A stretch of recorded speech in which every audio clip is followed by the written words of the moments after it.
በእያንዳንዱ ስቴፕ እንቅፋት ተፈጥረና ባለመሳካቱ ተከሳለ።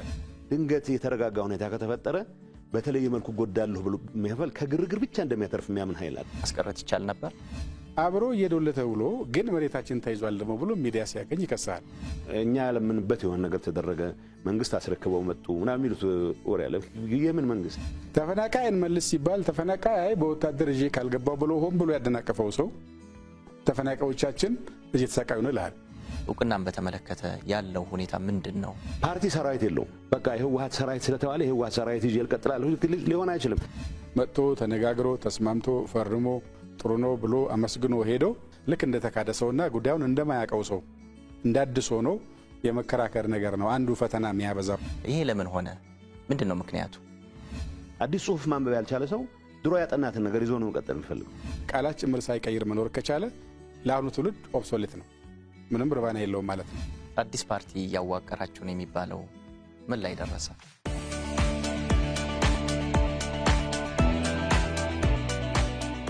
እንግዶቻችን ስለመጣችሁ በጣም እናመሰግናለን። ወደ መጀመሪያው ሐሳቤ ሲሄድ ለአቶ ጌታቸው ነው። ወደ ኋላ መለስ እንበልና ለሁለት ዓመታት ያክል የተካሄደው ግጭት አጠቃላይ ውጤቱን ሲመለከቱት አሁን ላይ ምን ይላሉ? ይሄን የማነሳው ምንድነው አንዳንድ አካላት ግጭቱን አስቀድሞ ማስቀረት እንደሚቻል የሚያነሱ አሉና በእውኑ ግጭቱን አስቀድሞ ማስቀረት ይቻል ነበር? እኔም አስቀድሞ ማስቀረት አይቻልም የሚል እምነት አለኝ። አስቀድሞ ማስቀረት ማይቻልበት መቀነስ ይቻል ነበር፣ ጥፋቱን መቀነስ ይቻል ነበር። አስቀድሞ ለማስቀረት ጥረት ያደረጉ ጓደኞች ነበሩኝ፣ ሰዎች ነበሩ። በአጋጣሚ ራሳቸው ሲናገሩ ራሳቸው ይናገሩት። በሁለቱ ሳይድ ብቻ ቢሆን ኖሮ ጉዳዩ ምናልባት መቅረት የሚችልበት እድል ነበር። ሌሎችም ጭምር የተጨመሩበት የተካረረ ስሜት ያደረበት ጉዳይ ስለነበረ በሄደበት ልክ ወደ ሄደበት ርቀት ግን መሄድ አልነበረበትም። ሰው ግጭት የሆነ በሰላማዊ መንገድ መፍታት ያልተቻለን ችግር ልፍታ ብለህ ስትንቀሳቀስ የማይቀር ነው ግጭት። ለምሳሌ ምርጫ ያላደረገን መንግስት አንቀበልም የሚል አቋም የያዘ ሰው ምርጫ ራዝሟል ከሚለው መንግስት ጋር በአንድ ወይም በሌላ መልኩ መጋጨቱ ግዴታ ነው። ግጭቱ አሁን ያን የያዘው ደረጃ ላይ መድረስ ነበረበት የሚለው ጉዳይ ግን it's entirely different story። ሲጀመር ማቆም የሚቻልበት እድል ነበረ። መሀል ላይ ማቆም የሚቻልበት እድል ነበረ። ከዛም ቀጥሎ ማቆም በዚህ አጋጣሚ ለረዘም ላለ ጊዜ ከፕሪቶሪያም በፊት ይሄንን ለማስቆም ያስችሉ መድረኮች በሚኒስትር ቢሆን የተደረጉ የነበረበት ሁኔታ ነበር። መነሳቱን ማስቀረት እንችላለን የሚል እምነት የለኝም። አሁን ሁሉ ካለፈው በኋላ ጥፋቱ በጣም የሚያጸጽት ነው፣ በጣም ያሳዝናል። በብዙ መልኩ ለእንደዚህ አይነት ስሜት መካረር የዳረጉን ነገሮች መለስ ብለን ስታስብ ሁሉም ኃላፊነቱን መውሰድ መቻል አለበት። እኔ የነበረኝ ድርሻ ወስዳለሁ። ሁሉም ሰው እንደ ኤንቲቲ ግን የደረስንበት ያቺ ርቀት የሆነ ግጭቱ አሁን መጨረሻ የያዘውን መልክ እንዲይዝ ከማድረግ አንጻር ግን ብዙ መሰራት የሚችሉ ስራዎች ነበሩ የሚል እምነት አለ። አምባሳደር፣ የፌደራል መንግስቱ ግጭቱን አስቀድሞ ለማስቀረት የወሰዳቸው እርምጃዎች ያከናወናቸው ስራዎች ምን ይመስላሉ? በሁሉም በኩል ምንድነው የምናገኘው የሚለው መጀመሪያ ጥያቄ ተነስቶ ቢሆን ምን ያተርፋለን የሚለው፣ ሁለተኛ በምን ያህል ዋጋ እናሳካለን። ሁሉም ቦታ ላይ ወደ ግጭት ስትገባ አንድ ምን አሳካለሁ፣ ሁለተኛው በምን ያህል ዋጋ አሳካለሁ፣ ሶስተኛው ሌላ አማራጭ አለው የለውም የሚል ነገር ላይ ማሰብ ከቻልክ ይቻላል ማስቀረት። ችግሩ ደግሞ ሌላ ሶስተኛ ወገን ደግሞ እና እንደ ካልቸርም ይሄ ይለይልን የሚል ይዋጣልን የሚል ሐሳብ ደግሞ ወገን ነው ባለበት በመለስተኛ ውይይትም ልትግባባበት የምችለው ነገር ወደ ግጭት ያመራልና የመጀመሪያው ኦኬ አለመተማመኑ ሰፍቷል፣ መቃቃሩ ሰፍቷል፣ የሚያራግበው ብዙ ነው፣ ከውጪ ሂሳብ ለማዋረድ የሚፈልገው በጣም ብዙ ነው። ዝም ብለህ በቀላሉ የሆነ ቦታ ሄደህ ለኩስ አድርገህ ከዛው መልሰህ የምታጠፋው የሚመስለው ብዙ ነው። ከሱ ጋር ተያይዞ የመጀመሪያው እኔ እንዳመለጠ እድል ይቻል ነበር፣ ግን ኦኬ እንዳመለጠ እድል ወስደን ከዛ ግን 2-3 አማራጮች ስለነበሩን እሱንም ተጠቅመንበት ቢሆን ኖሮ አሁን ተፋይ ሰው ህይወት የወደመ ንብረት ከዛ በህይወት ለቀረው ሰው ደግሞ ያተረፍንለት እዳ በማህበራዊ ህይወቱን በኢኮኖሚውን በአካሉ ያተረፍነው እዳ ካሰብከው አይ በቃ እኔ ራሴን እልህና እጎ ዋጣ አድርጌ ትንሽ ቻል አድርጌ ብሻገረው ኖሮ ላስቀረው ይችል ነበር ብሎ ማሰብ ከባድ አይመስለኝም።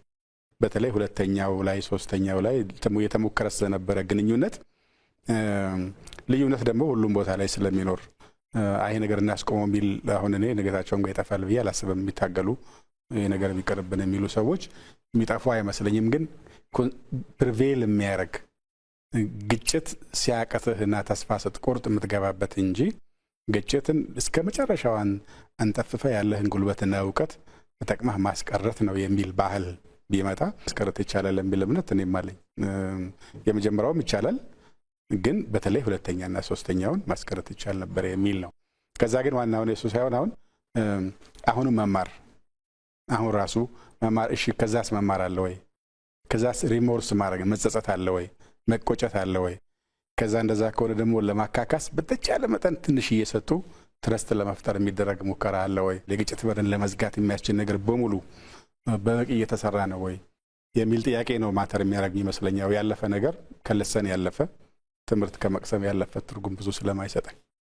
አቶ ጌታቸው ወደ እርስዎ ልምጣና የመጀመሪያው ምዕራፍ እንዳመለጠ እድል ቢወሰድ ሁለተኛውና ሶስተኛውን ዙር ግጭት ግን ማስቀረት እንደሚቻል ፌዴራል መንግስቱ በተደጋጋሚ ያነሳል። ለዚህ ላይ ያለው ሀሳብ ምንድን ነው? ሁለተኛውም ሶስተኛውም ውይይት እያደረግን ነበር። በአጋጣሚ እኔም በክቡር አምባሳደሩም የተሳተፍንባቸው 2-3 አጋጣሚዎች ነበሩ። ሰው የቀረቡ ተርሞች መተማመን ብቻ ነው የሚጠብቁት እንጂ ጥያቄዎቻችን ከመመለስ አንጻር ደህና የሚባል ርቀት ሄደናል የሚል እምነት ነበረን። ግን ብዙ ሰው የማይገባው አለ። የሰራዊት ከፍተኛ አመራሮች የሆኑ ሰዎች የበለጠ እንደራደር የሚለው ክፍት የሆኑበት ሁኔታ ይታይ ነበር። በተወሰነ ደረጃ ሲቪሊያን ሊደርሽፕ ውስጥ ይዋጣልን የሚል ሀሳብ ነበር። ይሄ ገሌን ብቻ እኔም ይዋጣልን ከሚሉት ስለነበር ራሴን ነፃ ላደርግ አልችልም። ግን ባየኋቸው አጋጣሚዎች ግን ለማቀራረብ የሚያስችሉ እድሎች ነበሩን። በምንገናኝበት ወቅት 3 ዙር አካባቢ ተገናኝተናል። በጋራ ጉዳይ መስራት፣ ጥያቄዎቻችን ለመመለስ የሚያስችሉ መተማመን የሚባለውን ነገር እንትን ለማድረግ ለመሞከር ለመፈተሽ ራሱ ዝግጁነት ቢኖር ኖሮ አቮይድ ማድረግ እንችል ነበር የሚል እምነት አለ። ማለት ይሄንን አለ ማለት ውሸት ነው፣ መዋሸት ነው የሚሆነው። ይሄ ስለው የነበርኩትም ነው እንዳልኩት። ከኔ በላይ ግን ይሄ ጉዳይ በዚህ መልኩ ወታደራዊ በሆነ መልኩ ሊያልቅ አይችልም የሚል እምነት የነበራቸው በዚህ ግጭት ወቅት ትልቅ የራሳቸውን አሻራ ያስቀመጡ፣ ግን ደግሞ መጨረሻ ውሳኔው የፖለቲካል ኃይሉ ውሳኔ ነው በሚል ተገዝተው ሄዱ አሉ። ማስቀረት እንችል ነበረ። እኔ ቅድም ያልኩት የመጀመሪያው ነው። የመጀመሪያው ኦሬዲ መቀራረብ የሚቻልበት እድል በሙሉ ተዘግቶ ነበር። እውነት ለመናገር ብዙ ጥረቶች በግልም ምናምን የተደረጉ አሉ። ለማቀራረብ የተደረጉ ጥረቶች በአጋጣሚ የግልም ጥረት ካረጉት ውስጥ አንዱ ስለሆነ እሱ እዚህ ላይ መናገር ይኖርብኛል። ግን we had reached የማንመለስበት የሚባል ሪቶሪካል ፖይንት ላይ ደርሰን ነበረ። እንዳልኩ ሌላ ሶስተኛ ወገንም በዚህ ጉዳይ ላይ አጀንዳ ብሎ የገባበት ጉዳይ ነበር። ይሄን ነገር መፍታት አጋጣሚው ተፈጥሯል ብሎ የሚያምን ሌላ ኃይልም ያለበት ወገን ነበር። ስለዚህ እሱን ትተን ከገባም በኋላ በተለይ መነጋገር ከጀመርን በኋላ ሶስተኛ ወገንም ጭምር ታክሎበት መነጋገር ከጀመርን በኋላ የማይሰራበት ምክንያት ግን አልነበረም። ዝም ብዬ ተመልሼ ሳይው ብቻ ሳይሆን በተግባርም በዛን ወቅት ውይይቱን ጨርሰን ስንመለስ ያረግናቸው በአመራር ደረጃ ያረግናቸው ውይይቶችም ይሄን ነገር ብናረግ ጥሩ አጋጣሚ ነው የሚል እምነት ለማንሸራሸር ተሞክሮ ነበረ። ግን ያው እነዚህ ነገሮች ሳይሆኑ ቀርተው መጨረሻ ላይ እንደሰማሁ እኮ ፕሪቶሪያም ራሱ በደረስንበት ደረጃ ተፈርሞ ፕሪቶሪያ መፈረም አልነበረበትም ብሎ የሚያስብ አለ፣ አሁን የሚፎክር አለ። ስለዚህ ፕሪቶሪያ መፈረም አልነበረበትም የሚል ሀሳብ የነበረው ሰው አልነበረም በዛን ሰዓት። መፈረም ነበረበት። እኔም ጸጸትበት ነገር የለም ማለት የሆነ አቋም ይዤ መንቀሳቀሴ፣ ግን አቋምህ የያዝከው አቋም መጨረሻ ላይ ውጤት የሚያስገኝበት መንገድ የግድ ጠመንጃ በመያዝ ብቻ አይደለም። በሰላማዊ መንገድ ልታስፈጽመው ይችላል በምትልበት ሰዓት የምትወስዳቸው ውሳኔዎች አሉ። የእነዛ ውሳኔዎች የግሌ ብቻ ውሳኔዎች አልነበሩም፣ የአመራር ውሳኔ ነው። ግን ነገሮች በቆዩ ቁጥር የሆነ ነገር አጥቻለሁ የሚል ወገን፣ የሆነ ወይ ስልጣን አጥቻለሁ ወይ ተቀባይነት አጥቻለሁ የሚል ወገን አይ ቀድሞውኑም መፈረም አልነበረበትም ብሎ በአደባባይ አሁን ይገለጻል። ሶማያ ማስቀረት ይቻል ነበረ። በሁለተኛ ሶስተኛ የምንለውን ምዕራፍ ቢያንስ 3 ጊዜ ተገናኝተናል 3-4 ጊዜ ተገናኝተናል እዛ የነበረው የውይይት መንፈስ ተቀራርቦ ብንሞክረው መተማመን የሚባለውን ኮንሰፕት መተማመን አትፈጥርም በዛ ሰዓት ግን እስኪ ለመተማመን ትንሽ ሙከራ እናርግ ብንል ኖሮ መሰራት ይችላል ነበር ምን ሆነታል ሁለት ነገር ነው አንድ እንግዲህ ከጀርባችን ያለው ሰው ሁሉም ሰው ተመሳሳይ ኮሚትመንት ነበረው ወይ የሚል ጥያቄ ታነሳ ይሆናል እንጂ ቢያንስ አሁን እኔና ጌታቸው ጌዶና ጻድቃን ሆነን መጨረሻ ላይ ጅቡቲ የተገናኘንበት ጊዜ ኦልሞስት በአብዛኛው ነገሮች ላይ መልክ ማሳዝ የምንችላቸው የጥፋቱን ደረጃ ማውቀናል በቀጣይ ትንሽ ልፍ ቢደረግ ምን ያህል ሰው ዋጋ ሊከፈል እንደሚችል እሱን ተረተናል በግላችን ደግሞ ለመቃረብ ያረግናቸው ጥረቶች ነበሩ ከጀርባችን ይዘን የመጣነውን ነገርም ለመውሰድ ሞክራን ስትገናኝ ዞሮ ለሁለት ተከፍለ ያለ የቤተሰብ ጸብ ስለሚሆን ስትገናኝ በከፍል ጸብ በከፍል ዘመድ ጥየቃ የሚሆን ነገር መሆኑ አይቀርም ይሄንን እንደዛ እሱን ስፒሪት ነው ያየነው ምክንያቱም አብረውን የነበሩ ሰዎችን አስወጥተን ብዙውን ፕሪቶሪያ ነው አደራዳሪዎችና ታዛቢዎችን አስወጥተን ብቻ የተነጋገርን የሚመስለው እንጂ ጅቡቲም ስናረግ እንደሱ ነው አሜሪካኖቹን የነበሩትን ውጡ ብለን ሽንጠይቃችሁ ሲባልም ካልፈልግናችሁ እንዳትመጡ ብለን ሻይ ሲቸግሩ ጠይቁ ሲባል እሱንም እንደውላለን ብለን ለብቻችን ያወራ ነው እሱን ስፒሪት መታየው የሆነ ኤሌመንት አለው ታዲያ ምንድነው እዚህ ውስጥ የሚያስገባን ነገር ብለህ ለመጠየቅ የሚያስገድድህ ነገር አለው መሻገር የሚገባን ችግር እንዳለ ስትገናኝ ሁለቱም ጋር የደረሰውን ጥፋት አይተው ዞሮ ከጋራ ቤት የሚቀነስ ነገር ነው የሚል ነገር ወስደሃልና ግን ስቲል እዛም ሆነን የማይፈልጉ ሰዎች ተነበሩ ለምሳሌ የደረስንባቸውን ትንሽ ለማቃረብ ያደረግናቸው ሙከሮች ለሚዲያ በመበተን ንግግሩ እንዲከሽፍ ያደረጉ ሰዎች ደግሞ ተፈጠሩ በሂደቱ ከዛ ደግሞ እሱ በቀን ሰዎች አይፈልጉ ማለት ነው የሚል ደግሞ በነበረው ጥርጣሬ ላይ ስለምትጨምርበት የምታረገው ሙከራ የላንቴካ ያስመስለዋል የምር ያልሆነ ዝም ብለ ለመፈታተሽ ቢያረከው ያስመስለዋልና ጥርጣሬው ዲፕ በመሆኑ ትናንሽ ስህተቶች ትናንሽ አለመግባባቶች ትናንሽ የአያያዝ ስህተቶችም ነገሩ ወደ ኋላ እንዲያፈገፈግ ያደርጋሉ እንጂ የመጨረሻው ጅቡቲ በነበረውም ላይ ያረግነው እንግዲህ ተንተርሰን ወደ ፊት ለፊት ቶሎ ብናወጣው ኖሮ በዛ መሐከልና ከጥሎ ፕሪቶሪያ በሄነው መሐከል የነበረን ደግሞ እንደገና ጉዳት መቀነስ እንችል ነበር የሚለት አለኝ እንጂ ሙከራዎቹ ብዙ ነበሩ የፕሪቶሪያው ሰላም ስምምነትን ስናይ በቀድሞ ህወሓት እና በፌደራል መንግስቱ የሄዱ የልኡካን ቡድን አባላት በቋንቋችን ራሳችንን እንነጋገራለን በሚል ያከናወናችሁት ስራ ውጤታማና ያልተለመደም እንደነበር ይነሳል ይሄ ለምን ሆነ ምንድነው ምክንያቱ ተግባባቶች ማለት እኔና ሬድዋን የሥራ ባልደረቦች ነበርን ጓደኞች ነበርን አሁን ዘለ የስሙላ ካልሆነ በስተቀር ችግሩ ይፈታል ብለህ ካመንክ አረብኛ ስለምትችል በአረብኛ ሞከር እንግሊዝኛ ስለምትችል በእንግሊዝኛ ሞከር አያስፈልግም ግን ሲምቦሊክ ነው ሞር ሲምቦሊክ ነው መጀመሪያ የሚያስቡት ምንድነው በኩርፊያ ስለሚጀመር የተቆጣ ሰው ነው የሚመጣው አጠፋኝ የሚል ሰው ነው የሚመጣው ስለዚህ ዩዥሊ የማቀራረቡን ስራ የሚሰሩት አደራዳሪዎች ነን የሚሉ ሰዎች ናቸው ኢንፋክት እንጀራቸውም ስለሆነ ማቀራረብ ያለባቸው ይመስላቸዋል እሱን ነው የሰበር ነው ጊዜ ስለምን ታባክናለህ በሚል ነው እውነታው ግን የመጀመሪያው ቅድም ሬድዋን የገለጸዋል የመጀመሪያም ስንገናኝ ሲሸልስም እኮ ነበረ ጅቡቲ 2 ጊዜ ነው የተገናኘ ነው እኔ በገባኝ ሪፖርት ባረኩት ልክ አብረን ማንሰራበት ምክንያት አልነበረም ግን መጨረሻ ላይ ተቀባይነት ያገኘው ላይ አላገኘው የሚለው እኔ ግን ብለ ማረጋለ ከንትኖች ውስጥ ከሚያስቸግሩት ፖለቲካል ሊደርሺፕ የሚባለው ውስጥ አንዱ ስለነበርኩ አሁን ራሴን ብፁዕ አርጌ ምናምን ላቀርብ አልፈልግም መጽሐፍ ስንጽፍ ማን ምን ብሎ ነበር ሊባል ይችላል አሁን ባለው ሁኔታ ግን ኮሌክቲቭሊ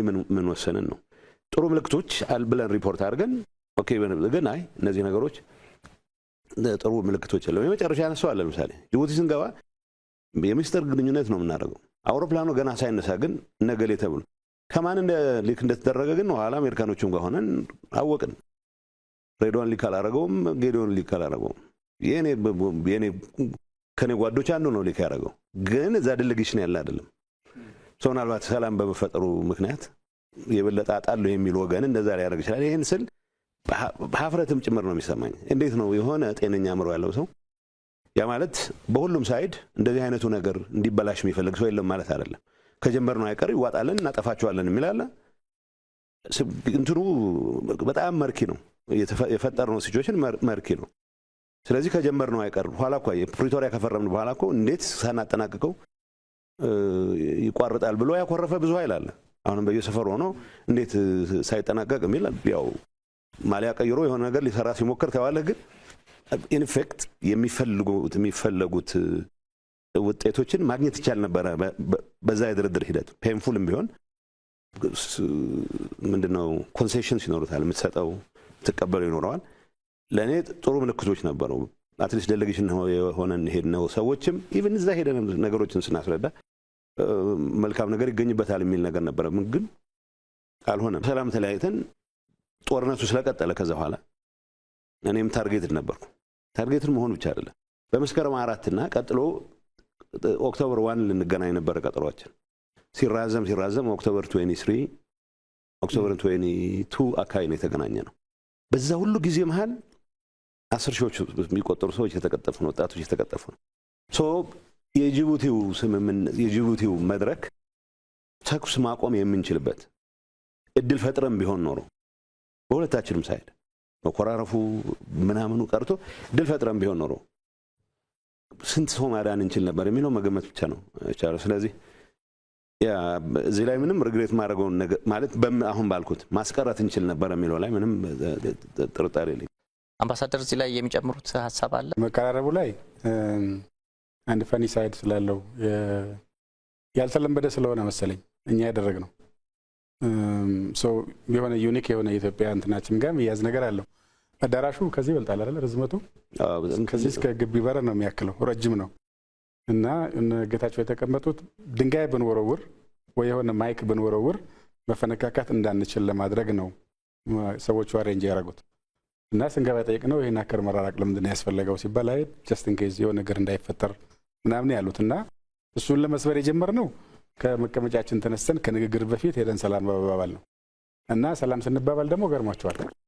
ማለት የምትቀራረበው በሌላ ቦታ ላይ ተስማምተ እንኳን ስትለያይ በከፊል ፊት እንደጨፈገ በኩርፊያ ነው የምትጨባበጠው ሰው መካከል ላይ ያስቀምጠና እሱ የሚያሳይህ something is wrong እያደረግነው ያለው ነገር የሀገራችን እያስገባነት ያለው ነገር ህዝባችን ላይ የደረሰው ነገር ላይ ልክ አይደለም፣ ልንመልሰው ይገባል የሚል ስፒሪት አለው።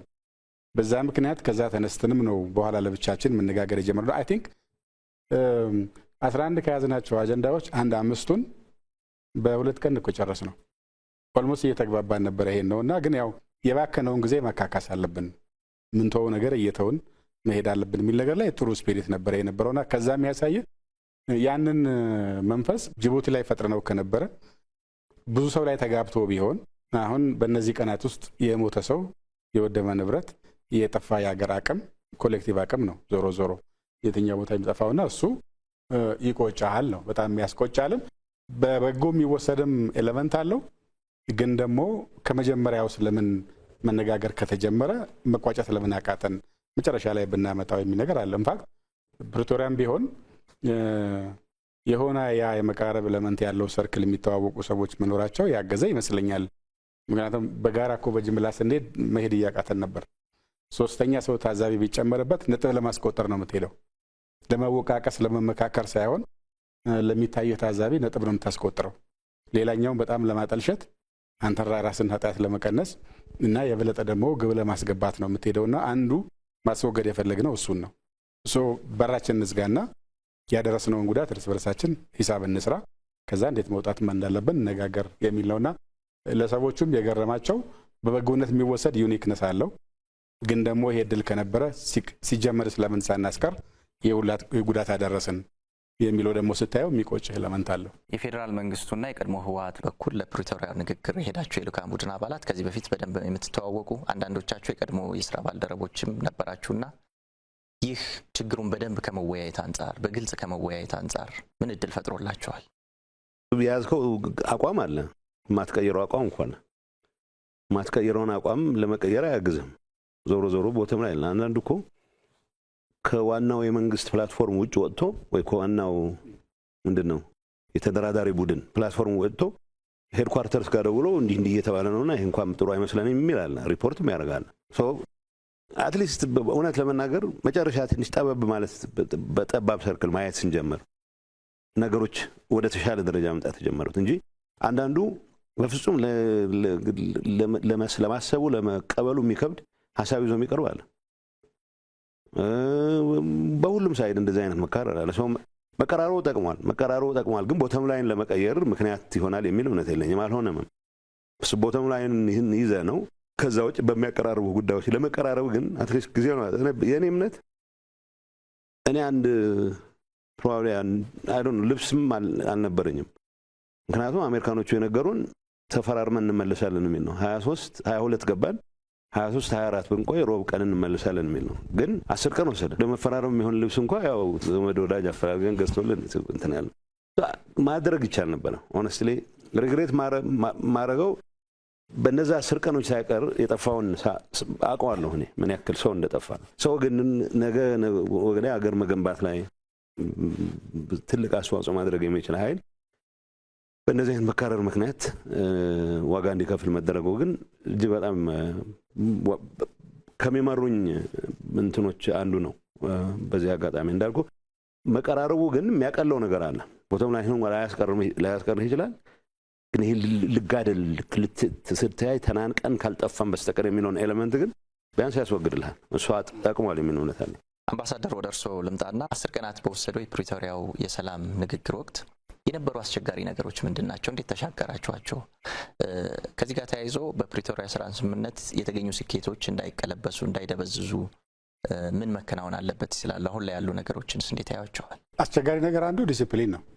አሁን ጌታቸው የገለጸው ሰው ሁለታችንም ጋር ሲመጣ የራሱ እንትን ያስቀምጥና ይመጣል። አንድ ቦታ ፈቀቅ ስትል በራሱ መንገድ ይወስደዋል። እያንዳንዱ ጉዳይ ደግሞ እንደዚህ ያስቀምጥ መሄድ ብቻ ሳይሆን አንዳንዴ ጠበብ ብለህ ለመቃረብ የሚያስችል ነገር ታመጣለህ። እሱን ሲመጣ የሌለበትን ሁሉ ነገር በልኩ ደግሞ መስማት አልቻልኩም የሚለው ሰው ከራሱ መንደርና ሰፈር ጋር ምናምን ሰፍተው ይዘዋል። እነጌታቸው ጋር ደግሞ የተለያየ አይነት ዝንባሌ ያላቸው ሰዎች ስለነበሩ የሚያገኙትን መረጃ ወስደው ለሚዲያም ሌላ ግሩፕም ይሰጣሉ። እሱ ሄዶ ሌላ መልክ ይዞ ሪፖርት ይደረጋል። እነዚህ አንዱ ከዲሲፕሊን አንጻር የነበሩ ችግሮች ናቸው እስከምናጠባው ድረስ። በኋላ ሁለታችንም ተስማምተን አጥብበነው በስሞል ሰርክል ሄደን የቋጭነውን እያመጣን ሪፖርት እያደረግን ስንሄድ ነው ነገር የተገፋውና እስከዛ ምን ድረስ አንዱ አስቸጋሪ ነው። ሁለተኛው አስቸጋሪ ነገር የነበረው የእውነታውን መቀበልም ላይ በጠፋው ነገርም ተነጋግረ አሁን እኛ ጋር ብረገጥ አድርገን ሁሉ ነገር በዛው ጨርሰ ነገር ለማምጣት የምናደርገው ግፊት ነበር። መሳሪያ እንኳን በ24 ሰዓት እንዲያስረክቡ የሚል ነው መንገፋ የነበረው። ኢንፋክት መሬት ላይ አይሆንም። ከመላ የተበተነ መሳሪያ በ24 ሰዓት እንደማይመጣ ትገምታለህ። ግን እስከዛ ጫና ለማረበቀ መሳሪያ የሚባል ነገር ማየት አንፈልግም ከመንግስት ውጪ እና በዚህ መሳሪያ ነው እንደዚህ የምንጎዳው አይነት ስለነበረ እኛ ጋር ወደዛ ጫፍ እንወስደዋለን። እነሱ ጋር ደግሞ ስቲል ዊ ካን ፋይት፣ አሁንም የመዋጋት እድል አለ። መዋጋት ካለብን አሁንም መዋጋት ስለምንችል ይሄን አጠይቁን፣ በዚህ ርቀት ከሄዳችሁ የሰሬንደር ጥያቄ ይሆናል የሚል ደግሞ ወደ አቻነት ለመምጣት ደግሞ የመሞከር ነገር አለ። ሶ ከኛ ፓርቲ ያለው ቲዩ ደግሞ እንደ ያለቀ ነው ከፈለጋችሁ በቃ ነገ እንገባለን እንጂ ይሄን ካላላችሁ የሚል ነገር ታመጣላ። ውስጡ ኢሞሽንም አለበት። በደረሰው ነገር ላይ ተቀበለህ ከሱ የመሸሽ ብቻ ሳይሆን ድጋሚ እንዳይፈጠር ለማድረግ ለምታረገው ነገር ደግሞ በራስህ መንገድ ጉዳዩን ጫና አድርገህ ለመያዝ የመሞከር ነገርም ነበረው። ሁለተኛው እሱ ነው። ሶስተኛው ካለቀ በኋላ የመጣብን የዚህ የአከራካሪ ቦታዎች ጉዳይ የተመለከተው ኢሹ የነበረው። ምክንያቱም በእኛ በኩል አይ ቲንክ ሶስተኛው ግጭት ሲካሄድ አንዱ ኢሹ ሆኖ መጥቶ የነበረው አከራካሪ ቦታዎችን በግድ እናስመልሳለን በሚል ነበር በቲፒኤልኤፍ ሳይድ እና ሶኛ ጋር የነበረው ዝግጅት ኦኬ ሶስተኛው ጦርነት ያካሄዱት ለዛ መሬት ከነበረ እነሱ ናቸው መጠየቅ ያለባቸው፣ እኛ ለመልስ ነው የምንዘጋጀው እንጂ ምንለው ነገር የለም ብለን ትተነው ነበር። ምን በኋላ ስንሄድ እነሱ ተውት። እንደነዚህ ሰዎች ተዋክተውበት ሲያበቁ እንዴት ነው አጀንዳ ማያመጡት የሚል ነበረን በእኛ ስለነበረ አናነሳም ብለን ተው ነው። እነሱም ሳያነሱት ልንፈራረም ደረሰን። ጋዜጠኛ ጠራን፣ እንግዳ መጣ። አዳራሹ ልንገባ ስንል ግን ራያ ጉዳይማ ካላለቀ እንዴት ነገሩ የሚያልቀው ወደሚል ወደ ዜሮ መመለስ መጣ። ሶሱ ትንሽ አካል ብሏል። ምክንያቱም እየመራን ለሄደን ሰዎች ይህን ጉዳይ እንዳድስ ማንሳት የእንትንም ጉዳይ አለው። የፐርሰናል የቫልዩ ጉዳይም አለው። ለሀገር ምን ጠቅማ ላይ ጠቅም የሚለው አንድ ጉዳይ ሆኖ ግን ሰው ፊት ተነጋግረህ ጨርሻለሁ ብለህ ወረቀት ላይ አስቀምጠህ ከዛ ግን የረሳሁት ነገር እኮ አለ አይባልም። ቢኮዝ ረስተን ሳይሆን የተውነው አውቀን ስንሄድ ጀምሮ ተነጋግረን የተውነው። እነሱ ደግሞ እዛ ላይ አለመነሳቱ ስለዚህ ተስማምተዋል ማለት ነው ለእኛ የተወለን መንግስት ብለን እናነሳለን ስላሉ ጥበብ ነው ብለው ተዉት። እኛ ደግሞ እነሱ ካላነሱት እኛ ማንሳት የለብንም ብለን ጥበብ ነው ብለን ተው ነው። ኋላ ግን ተገለበጠና ነገሩ ኢሹ ሲሆን ሊፈታብን ነበር የነበረውና እሱን አትሊስት የፕራይም ሚኒስትሩም ኢንቮልቭመንት ኖሮ የሚያቀራረቡን ሰዎችም ምሁሩም አይ ቲንክ በዚች ኬዝ ሀመርም ፖዚቲቭሊ ኮንትሪቢዩት አድርጓል። ቢኮዝ ልንፈርስ ነበር የሄድን ሰዎች የሚታየን ነበረው እሱን ሳንፈርም ብንመጣ ኖሮ አይ እንግዳውማ እንጨራረስ ተብሎ ቢሄድ ኖሮ ሜቢ አሁን የምናወራው ሰዎች ኦኬ እዛ ስለነበረን በግላችን እንተርፍ ይሆናል። ግን ከዛ በኋላ የሚያልቅ ሰው እሱ ላይ ጨምረህ ሌላ 10 ይሁን 10 ሺህ ይሁን ሰው እዛ ላይ ዋጋ እንዲከፍል ማድረግ ኃጢአት ነበረ የሚሆነው ማለት ነው። እሱን አድርገን ብንመጣ ከራሳችን ጋር የምንኖር ምንችል አይመስለኝም እንደ ህሊና። ይሄን ፈተና እንዴት እናስታርቀው የሚል ችግር ነበረና ትንሽ አቀራርበን አስተሳስረን ለመውጣት የሚያስችል ነገር ላይ ፈርመን ወጣን። ሶስቱ አይ ቲንክ አስቸጋሪ ነገሮች ይመስሉኛል ወደ ኋላ ሳስበው። የመጀመሪያ ያነሳቸው ሁሉም ችግሮች ነበሩ። ዲሲፕሊን እንደተባለ ነው። አንድ የሚጨንቅ ነገር ነበረ። በቃ ጦርነቱ አልቋል ጨርሰናል ብሎ ለማሳመን የሚሞክር ኃይል አለ። ግን እጅ እንድትሰጥ የሚፈልግ ጭቅጭቅ ነበረ። በ24 ሰዓት ታስረክባለህ እሱ ለኋላም መጥቶ ነው። ግን ቀጣይ ውይይቶች ሞር በሚቀራረቡ ሁኔታዎች በሚያውቁ ሰዎች መካከል መደረግ ሲጀምሩ ወደ ናይሮቢ ስንመጣ ሞር የቀለለበት ሁኔታ አለ። ሁለተኛ በሁሉም ሳይድ ዩኒፋይድ የሆነ አቋም ይዞ በመምጣት ረገድ የሚታዩ ክፍተቶች ነበሩ። ምክንያቱም ኮንስቲትዌንሲ የሚቀይር ሰው አለ ድንገት ከዋናው አጀንዳችን። እኛ ምሳሌ ሴንትራል ኮማንድ የሚባለው በዚህ ጉዳይ እንወያይ ብለን የመጣ ነው። ይህን ተኩስ ለማቆም ያስችል ማንኛውም ነገር እናርግ። ለምሳሌ የትግራይ ግዛት በሚመለከት ጥያቄ አላነሳም። እኔ ለምን አነሳለሁ? ህገ መንግስቱ የሚያውቀው ቦታ ነው። ኮስችን ካለ ሪስቶር ከተደረገ በኋላ ህገ መንግስቱ በሚፈቅደው መሰረት ይደረጋል። ርዕሳችን አልነበረም። የኛ ርዕስ ተኩስ ማስቆም ነው። በዛ መሃል ነው እነሱም እንዳሉት በራሳቸው ካልኩሌሽን አላነሱትምና ብለው ሊሆን ይችላል።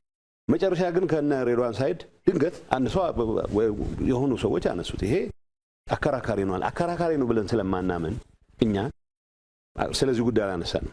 ይሄ ከተነሳ በኋላ አንዳንዱ አንሪያሊስቲክ ነው የሚፈልገው ነገር ፌደራል መንግስቱ። ለዛ ነው ፌደራል መንግስቱ ጫና አለኝ የሚለውን ክሌም ማረጋገጥ የሚፈልግ ወገን አለ። ይሄ ልንፈጥረው ከምንፈልግ ሰላም አንጻር ምን ያክል ዋጋ እንደሚያስከፍል ምንም የሚያጠራጥር ነገር የለም። እኛ ያኔ በረግጠን ነው የወጣነው። በቃ አይሆንም እንደዚህ የሚባል ከሆነ በዚህ ጉዳይ ላይ ይሄ ግዛት አይመለከተንም ብላችሁ ፈርሙ የሚል ነገር ሊኖር አይችልም። ማለት የፌደራል መንግስት ኦሪጂናል አቋምም እንዳልሆነ እናውቃለን። መጨረሻ እንደዛ ነው ጠቅላይ ሚኒስትሩም ጣልቃ ገብተውበት በእንደዚህ አይነት ነገር የሚያልቅ ነገር አለም ህገ መንግስታዊ በሆነ መንገድ ይፈታ የሚል አንቀጽ እንዲገባ ተደርጎ ነው መጨረሻ ላይ ነው የተግባባ ነው። ኢን ኢፌክት በአንድ ወገን ማለት አንድ ወገን ማለት ይከብዳል። የሆነ የራሱን ፍላጎት መሰንቀር የሚፈልግ ወገን ባለቀ ሰዓት ትግራይ ዴሌጌሽን እገሌ የሚባሉ ግዛቶች አይመለከቱኝም ብለህ ፈርም የሚል አንቀጽ ሊያስገባ ፈለገ። ይሄን ደግሞ አንቀበልም ጥንቅር ይበላል። ይሄን ግን መፈራረም ስለነበረብን አትሊስት በዛ በደረስመት ደረጃ ጥፋቱ መቆም አለበት የሚል እምነት ስለነበረ በጠቅላይ ሚኒስትሩ ኢንጌጅ አድርገው እኛንም አግኝተው ህገ መንግስታዊ በሆነ መንገድ ብቻ እንዲፈታ ይሄ ጉዳይ በኃይል የመለወጥ ሂደት ተቀባይነት የለውም ወደሚል ነገር መምጣት አለበት ተብሎ መጨረሻ የተፈራረም ነው። ብዙ አይነት ዲስፓሬት ኢንተረስትስ ነበሩ እንደዚህ አይነት ጉዳይ ላይ። ዋናው ነገር በህገ መንግስት መሰረት እንፍታው የሚለው ነው መጨረሻ ያግባባን። በህገ መንግስታዊ መንገድ መፈታት አለበት። በፕሪቶሪያው ሰላም ስምምነት ወቅት ሁለቱም ወገኖች ወደ ማዕከል ሪፖርት እያደረጉ ግብአት የማግኘት ድጋፍ የማግኘት ነገር እንደነበር የሚያነሱ አካላት አሉና በእናንተ በኩል ደግሞ የትንኮሳ ዘመቻም እንደነበር ይነሳል። እዚህ ላይ ምን ይላሉ አቶ ጌታቸው? በዛ ደረጃ ሳይሆን በእኛ በኩል ያን ያክል ሪፖርት የሚያደርጉ ሰዎች እንደነበሩ ኋላ ነው ያወቅነው። ምክንያቱም ወደ ኋላ የሚመልሰን ሪፖርት አልተደረገም በእኛ በኩል። ምክንያቱም ማንዴታችን እናውቃለን። እኔ ዴሌጌሽኑ ሄድ ነኝ። ማንዴታችንን ይዘን ስንመጣ ለምሳሌ አንዳንድ ውይይቶች ላይ እና ጻድቃን ብቻ ምንሳተፍበታል። ይሄ ለማቀራረብ እና ጻድቃን በምንሳተፍበት ሰዓት ባለመሳተፋቸው ምክንያት ቅር የሚሰኙ የዴሌጌሽን አባላት ነበሩ። ትክክል ናቸው። ለምን ቅሬታውን አነሱ አይደለም፣ ትክክል ናቸው። ሪፖርት ከማድረግ አንፃር መቀለ ከተመለስን በኋላ የገባኝ ነው። ኤቭሪ ዴይ ሪፖርት የሚያደርጉ ሰዎች ነበሩ። በቃ ምንድነው ሊያስቀሩት የሚፈልጉት እግዚአብሔር ብቻ ነው የሚያውቀው።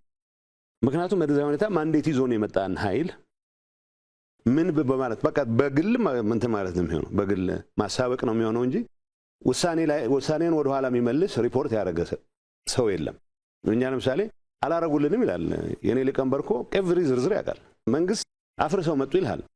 ምርጫ ያደረግነው ምርጫ ነው እንዲሰረዝ የተደረገው በዛ ስምምነት። ምርጫ ያደረኩት ምርጫ ከተሰረዘ በኋላ ምን መንግስት ነው ይጀምልሰው? በምንም ስሌት ሊሰራ አይችልም። ይሄ ኢንፋክት በድርድር ያመጣ ነው። ፌደራል መንግስቱ እጅ ስጡ ከሚል አጀንዳ ወጥቶ መጨረሻ በኢንተርም አድሚኒስትሬሽን ኢንክሉሲቭ አድሚኒስትሬሽን ይመስረት ወደሚል በሂደት ነው የመጣ ነው። እንኳን መንግስት ልናፈርስ ድርድሩ ከመጀመሪያው ቀን በ24 ሰዓት እጅ ስጡ ከሚል ጭቅጭቅ ወደ ኢንተሪም አድሚኒስትሬሽን መስረቱ ነው ያደገው። ስለዚህ ሪፖርት አልሰማሁም። መግለጫ ወጥቷል። ገና ከፕሪቶሪያ ሳንወጣ አውሮፕላን የጠበቅን የማይመለከተን ውሳኔ የተወሰነው የሚል ሪፖርት ወጥቷል። ሶ ሪፖርት ማድረጉ አይደለም። ሪፖርት ማድረጉ ያረጉ ሰዎች እንዳሉ ኋላ ሰምቻለሁ ከሄድኩ በኋላ። ያረጉት ግን ማሳበቅ ነው የሚሆነው እንጂ ውሳኔያችንን በሚመለከት የሚያመጣው ለውጥ አልነበር። አሁን ለሚደረገው ጭቅጭቅ ጠቅሟቸዋል። ምክንያቱም እኛ ያለምንበት የሆነ ነገር ተደረገ፣ መንግስት አስረክበው መጡ ምናምን የሚሉት ወሬ አለ። የምን መንግስት? በዛ ሂደት ያረግነው ምርጫ ነሊፋይድ ሆኖ ነው የመጣ ነው። በአንድ ህገ መንግስት ልንመራ አንድ ሰራዊት ብቻ ሊኖረን ብለን የመጀመሪያው ዙሩ የተስማማንበት በሁለት ቀን እኮ ያለው ይሄንን ነው። አንድ ሀገር ውስጥ አንድ ሰራዊት ነው የሚኖረው። አሁን ሰራዊት አፈረስክ አይደለም የምትለኝ። ሰራዊት ፕሮፐርሊ ዲዲአር ፕሮሰስ ተከትሎ የትግራይ ሴኩሪቲ ፍላጎቶች በሚያሟላ መልኩ መደረግ አለበት። ይሄ የተወያየንበት። ይሄን የማድረግ ሂደት ማን ጥፋት ፈጽሟል የሚለው እሱ ፕሪቶሪያን በየጊዜው እየገመገምን ስለሆነ እናያለን። በዚህ ሂደት ውስጥ የታዩ ችግሮች፣ ፕሪቶሪያ አፈጻጸምና የታዩ ችግሮች እኔ መማራው አድሚኒስትሬሽን ይሁን እኔ አመራር የሆንኩበት ፓርቲ የፈጸሟቸው ጥፋቶች በሚመለከት ያለ ማመንታት ነው ልገልጽ የምችለው። አሁን ሲምፕል ወሬ በየአደባባዩ ይሰማል። ፕሪቶሪያ መፈጸም አለበት የሚል ሰው ግን ፌደራል መንግስት የፌደራል ተቋማት የሰጧቸውን ውሳኔዎች አልቀበልም፣ ፈለክም አልፈለክም ይሄን አደርጋለሁ ብሎ ደግሞ ይላል። ምንም እንትን የለውም። አሁን ይሄን ኮንትራዲክሽን እንዴት ነው የምታስታርቀው? ፓርቲ ሰራዊት የለውም። በቃ የህወሓት ሰራዊት ስለተባለ የህወሓት ሰራዊት ይዤ እቀጥላለሁ ሊሆን አይችልም። ኢንተርም አድሚኒስትሬሽን ሲቋቋም የዲዲአር ፕሮሰስ ሊያስፈጽም ነው። ዲዲአር ፕሮሰስ ሲፈጸም ግን የትግራይ መሰረታዊ ጥቅሞች ባስከበረ መልኩ ይሁን ነው። ይህም በማስከበር ሂደት ፌል ያደረግናቸው ነገሮች አሉ። ግን ደግሞ እስካሁን መሄድንባቸው ርቀቶች አይ ሁሉም ነገር እገሌ ብቻ ነው የፈጸመው ብለህ ልትሞግታል። እንደ ምስክር በግልጽ የምናገረው አሁን የሚገመገምበት መድረክ ይኖራል። የሚገመገምበት መድረክ ላይ የፕሪቶሪያ ስምምነት መንፈስ መንግስት አፍርሷል ብሎ ሊሞግት የሚችል ሰው ፕሪቶሪያን የማይቀበል ነው። መንግስት የሚባል በምርጫ ያቋቋመው ነው። ያ ምርጫ ደግሞ ምርጫ ቦርድ ሳያውቅ በራሳችን ጊዜ ያደረግነው ምርጫ ነው። ምርጫውን ማድረግ ያምንበታል። ያኔ ፕሪቶሪያን ስፈርም ግን ምርጫው ማድረግ ትክክል እንዳልሆነ ተቀብዬ ያቋቋምኩት ሰራዊትም በሂደት ስርዓት ባለው መልኩ ወደ ሰላማዊ ኑሮ መመለስ አለበት ብዬ ፈርሜ ነው ሄድኩት። ወይ ይሄን ፊርማ መፈረም አልነበረብህም ብሎ የሚያምን ሰው ብቻ ነው አሁንም ሰራዊት ይቀጥላለሁ ሊል የሚችለው። ያ ማለት የትግራይ ደህንነት፣ የትግራይ ህዝብ ጸጥታ ሁኔታ ግምት ውስጥ ያስገባል። የተስማማበት ስምምነት መፈጸም አለበት። መፈጸም የሚኖርበት ግን አንደኛው ወገን እዛ ጥግ ይዞ መንግስት አፍርሰህብኛልና ጥፋት ፈጽመህብኛል እየፎከረ አይደለም።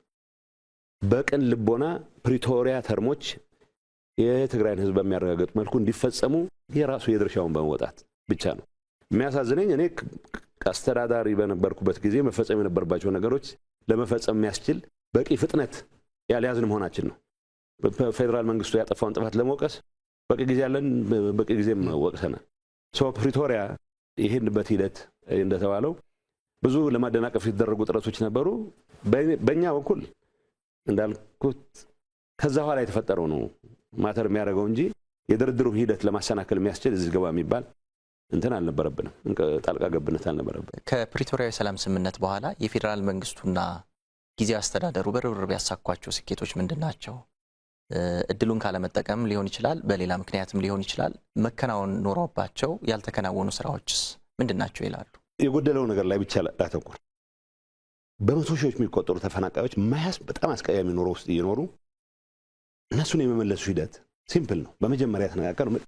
ኦኬ አስተዳደር የሚባል ነገር ሳንል የጸጥታ ሁኔታ መከላከያ ሰራዊት ከአካባቢ ሚሊሻ ከተፈናቀለ ሚሊሻ ጭምር ከኛ ኃይል እኛ ጋር ካለ ሚሊሻ ጋር ጭምር ሆኖ አስከብሮ የሚመለሱ ሁኔታ ያመቻች ተግባባል።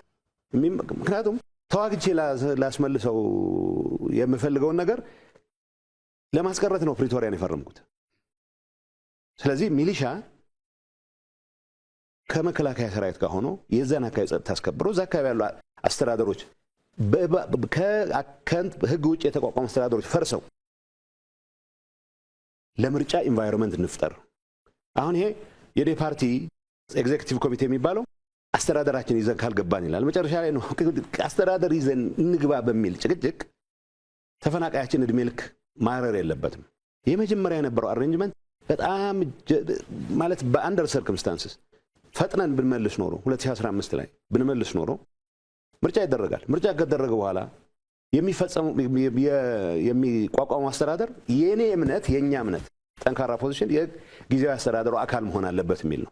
በሌላ በኩል አይ ፌደራል ያስተዳደረው ቢቆይና ሪፈረንደም ቢደረግ ይላል። ሪፈረንደም እኔ አልቀበልም ሪፈረንደም፣ ምክንያቱም ጊዜያዊ አስተዳደር እየመራው የሚደረግ ሪፈረንደም የሚል አቋም ያዘ። አቋማችንን ይዘን ግን በተፈናቃዮቹ መመለስ ላይ ግን ሙሉ ትኩረት አድርገን እንስራ ተግባባል። ምርጫ ቢደረግ እንኳን ወልቃይትና ጸገዴ እንኳን ጸለምት እንኳን አላማጣ ማይጨውም አድዋም አድግራትም ሽረም መደረግ አለበት የሚል አቋም አለኝ እኔ። ምክንያቱም የቆየ አስተዳደሩን ፈትሾ ህዝቡን የሚመስል መምረጥ መቻሉ ምንም ኃጢአት አለው ይላል ነው። በዚህ ሰበብ 2015 አሳለፈን። 2016 ሪቫይዝ ያደረግነውን አሰራር ተከትለን ይሄንንም ይሄ ኃይል አባከነ። ግን ፌደራል መንግስቱ አገልግሎቶችን ከመመለስ አንጻር ምናምን የሰራቸው ሚሊዮን ነገሮች አሉ። እነዚህ ነገሮች ማጉላት ለኔ በጣም የሚያሳምመኝን ነገር የሚያኮስ ስለሚመስለኝ ነው ኔጌቲቭ ላይ ማተኮር የፈለኩት።